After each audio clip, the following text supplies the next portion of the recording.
Stop it. Just stop. Your housewife scam is as obvious to me as emails about a Nigerian princess. You know where that kind of crap ultimately leads you? I have a friend who's a doctor. He earns over $200,000 a year, and yet his quality of life is no better than mine. He basically owns the same sized house in a similar neighbourhood. He drives around in a 15-year-old SUV, certainly no Harley Davidsons hidden away in the garage.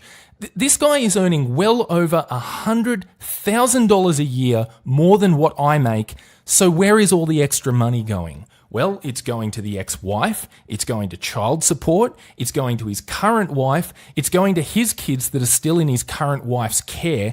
By all accounts, this guy should have a fucking Ferrari in the driveway, but in terms of real-world quality of life, his standard of living is no better than an average guy like me.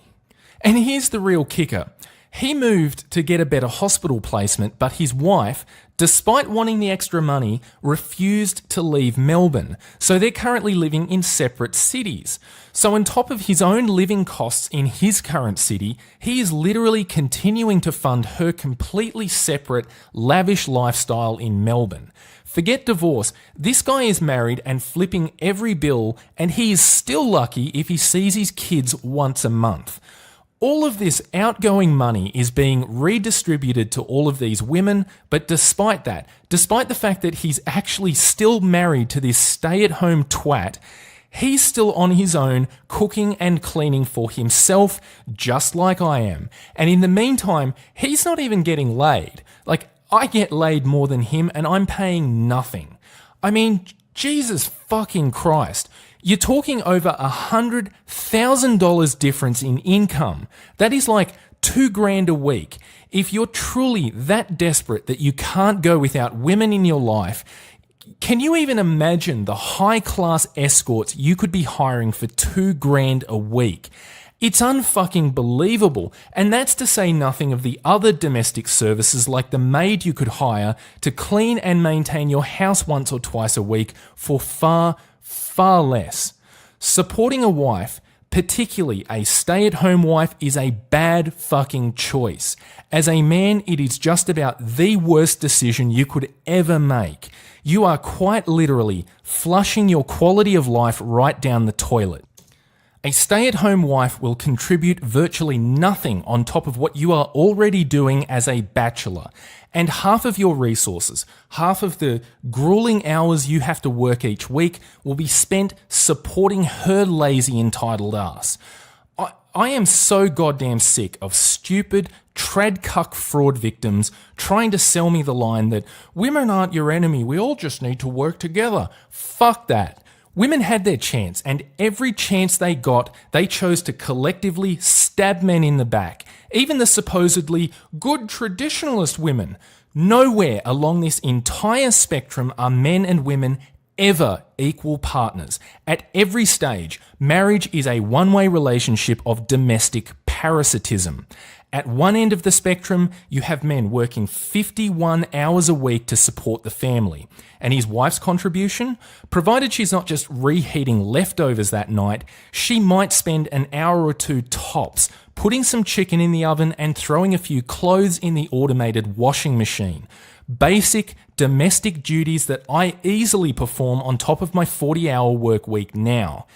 In fact, I know a number of part-time working and stay-at-home mothers who have actually spent $2,000 of their husband's hard-earned money to buy a Thermomix because despite the fact that they have all day to sit around and do nothing, they are still too fucking lazy to cook a decent meal for their husband when he gets home from work. These Stockholm Syndrome tradcucks love to flaunt the fact that the traditional stay-at-home woman is less likely to pull the trapdoor lever of divorce on their husband. Well, congratulations, guys. You've obviously won the fucking jackpot, and your prize is lifelong slavery to support a lazy, freeloading bitch that doesn't even care enough to say thank you with an actual hand-prepared meal. Instead, you get gruel dished out of an automated pressure cooker that she used $2,000 of your money to buy. At the other end of the spectrum, you have working mothers. Working is in scare quotes because, according to that same news article, unlike their 51-hour-a-week male counterparts, these supposed breadwinning mothers are only averaging 35 hours a week. To put that into perspective, under Australian law, full-time gainful employment is considered to start at about 38 hours a week, and these fat, lazy slobs can't even manage that. Not only that, but in any relationship where the woman earns more than the man, the chances of her divorcing the guy goes up substantially, and when she does divorce her stay-at-home husband, she still takes the fucking kids with her. In case you haven't figured it out yet, guys, I'm gonna let you in on a little secret. The term primary caregiver does not actually mean primary caregiver, it means mother. It's just a politically correct euphemism to make it appear that the laws are gender neutral. But make no mistake, in the 4% of households that have a stay-at-home father who is raising the children, his parental contribution doesn't count for shit in the eyes of the family court system. The working mother still holds all of the legal power. And then, of course, you have the man in the middle, the everyman. You'd think he'd be able to manage the best of both worlds. You would think that he would be able to arrange a situation like I laid out, with he and his wife both putting in their fair share so they can enjoy a 3-day work week each and spend equal time raising the kids. I have never, ever seen that happen in real life. Far from optimizing their marital situation, every single one of my married friends in the middle seems to have ended up with the worst of both extremes, trapped between the devil of divorce and the deep blue sea of wage slavery. My married friends in the middle all work the same or more hours than I do, but despite their wives also working, anywhere between 10 and 30 hours a week less than them, of course, they still never seem to have money to spare, mostly owing to their wives' frivolous spending habits on fancy clothes, shoes, jewellery, and multiple designer handbags.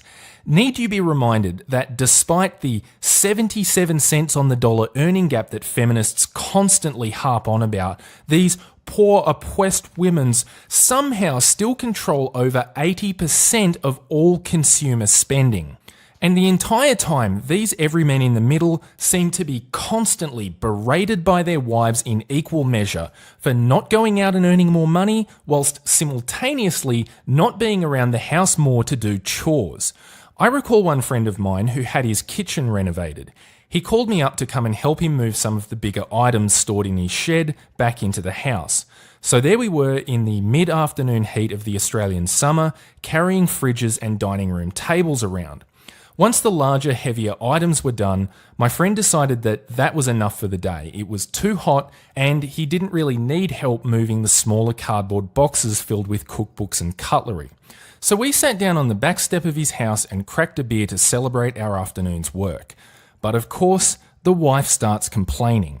"Why are you guys stopping? You've only brought half the stuff in." My friend eventually gave in to his nagging wife. And after the beer, we finished the job in the 38-degree Australian summer heat, bringing in all the packing boxes of kitchen gear. By this point, it was now late afternoon, around 4 o'clock. When the wife finally emerged from watching television in the air-conditioned master bedroom, she lost her shit.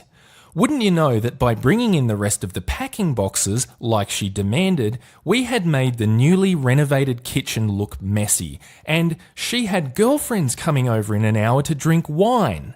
Welcome to marriage, gentlemen, the supposedly equal partnership where men and women complement each other. I hope you enjoy your stay. Honestly, at this point, you would have to be straight up blind to overlook the state of sheer entitlement under which most women view the marriage contract. I mean, just look at this lazy, indignant cunt who left a comment on my last video lecturing men that they should be grateful that women are actually willing to lounge around the house all day pushing a few buttons on automated kitchen appliances instead of going off to work to pay their share of the living expenses. Bitch, are you kidding me? Do not be fooled, gentlemen. Despite all their claims, women, Particularly traditionalist women like this are absolutely not looking for any kind of equal relationship partner. They are looking for a welfare check, no different to any other jobless crack whore. Whether it's money from the government or it's money from an individual husband, they are nothing but lazy moochers angling for a free ride. And the statistics clearly show that when the conditions of that free ride change, they will more than happily hit the eject button labelled divorce and take half your property and your kids along with them. Now, the reaction of indignant women being called out on their domestic parasitism is unsurprising, but it just blows my mind how many men try to justify their own blatant exploitation. The numbers speak for themselves. Over the course of their marriage, these poor chumps have been bilked out of literally hundreds of thousands of dollars by lazy, freeloading con artist women who justified their existence by doing nothing more complicated than pressing the start button on automated white goods. As a man, if you can learn anything from the mistakes of others, don't make the mistake of turning into one of these sad, desperate trad cucks who willingly sold themselves out and now mope around the internet trying to justify their terrible life choices to other men who are frankly far too smart to fall for such an obvious scam.